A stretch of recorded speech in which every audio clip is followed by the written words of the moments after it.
These are the 10 most important things to think about when building a base in Rust. Location. Besides proximity to monuments, you should be looking for places to build with terrain that you can utilize for offense and defense. One of the best examples of this is trying to center your base on a high hill, because it's a lot easier to shoot down on somebody than it is to shoot up at somebody, especially with the bright-ass sun. This is the most important part of a wipe because it determines how the rest of it will play out. If you're a solo player that hasn't seen my Where to Build At video yet, you can find a link to it in the description. Preventing soft siding. This is mostly geared at new players, but I've also seen experienced groups forget about soft sides. When building a base, especially one that has many floors with many different jump ups, it's easy to get soft-sided if you don't pay attention. You should always make sure that even if you do get soft-sided, it's not going to affect anything, it's blocked by a door, or that it just goes nowhere. And also keep in mind, if you're building a shooting floor where the upkeep is managed by an external TC, that the foundations holding up your shooting floor should be upgraded to sheet metal, because if somebody soft-sides them, your whole shooting floor could collapse. At some point, you're going to find that psycho who just won't leave you alone, and he's going to try to soft-side you as soon as you go offline if you give them the opportunity, so don't give them the opportunity. Layout. A base isn't very good if you can't move through it fluidly while panicking, and also isn't very good if you can't fit all the deployables in it that you need. If you got boxes blocking your door, or the items you need are on a different floor from your workbench, or you need a repair bench but it's outside, these are things that you got to think about when designing the layout of your base. The best way to figure this one out is just by playtesting the base that you're building and then making changes every wipe, and then eventually you'll be able to spend less time in your base placing deployables because you'll know where they go without thinking about it. Compartmentalization, yeah. Basically, loot in one room is bad. Putting loot in many rooms, good. The best way to prevent losing all your loot is just by splitting it in a bunch of different rooms.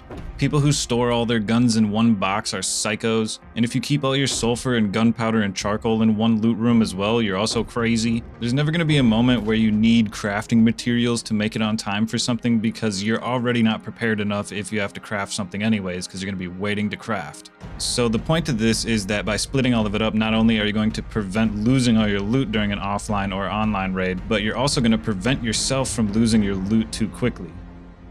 Airlocks. At one point or another, everybody that's played this game before has gotten traumatized to a point where they instantaneously build airlocks now.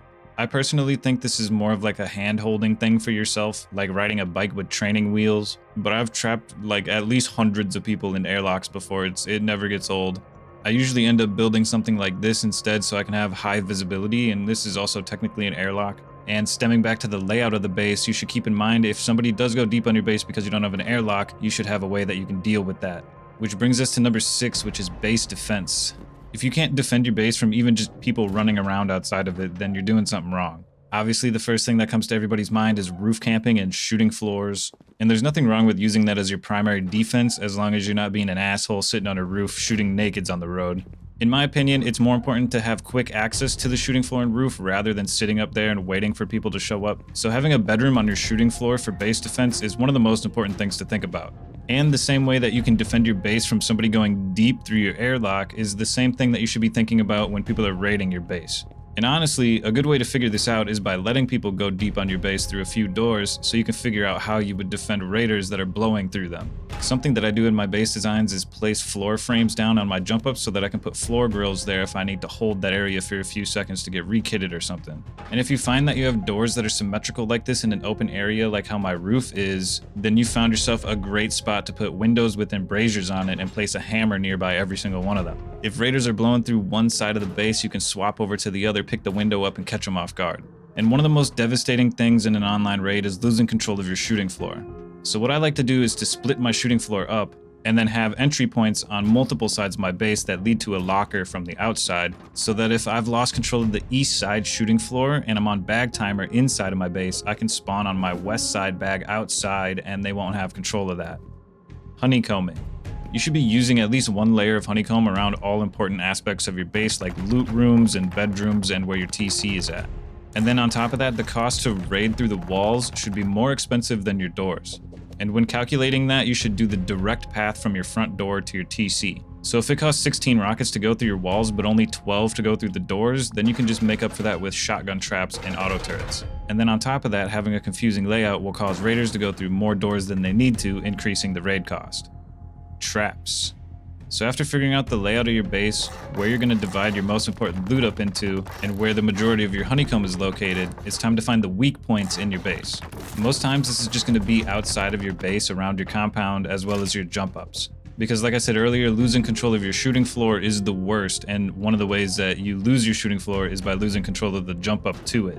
The path to your TC should be trapped as well so that you can stall time to defend it, and then outside of your compound to defend against getting pummeled from a raid base. The outside trap should be pointed towards your base. Most of the time, the best place is being above your external gatehouses.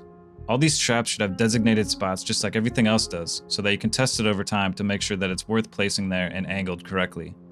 Resource efficiency. Building too big of a base is really never worth it, especially in smaller groups, because you're probably going to get raided once you go offline anyway.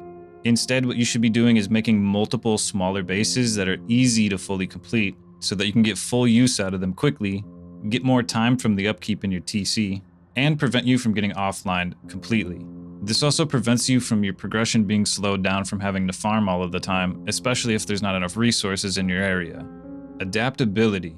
Modular bases that can be built in stages are the best option. When you start a wipe, you know exactly what your starter base is, so you can build it very quickly in a location that you want to claim the spot of.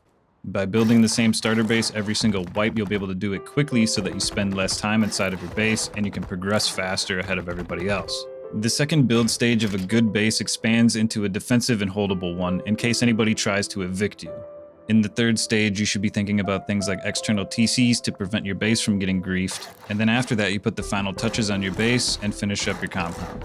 Whether you're designing a new base, living out of one that your builder built for you, or learning a new one from YouTube, you'll always know that it's a good one if you remember these 10 things. That's all I got for you guys today. Leave a like if you enjoyed the video, leave a dislike if you didn't, and I'll catch you in the next one.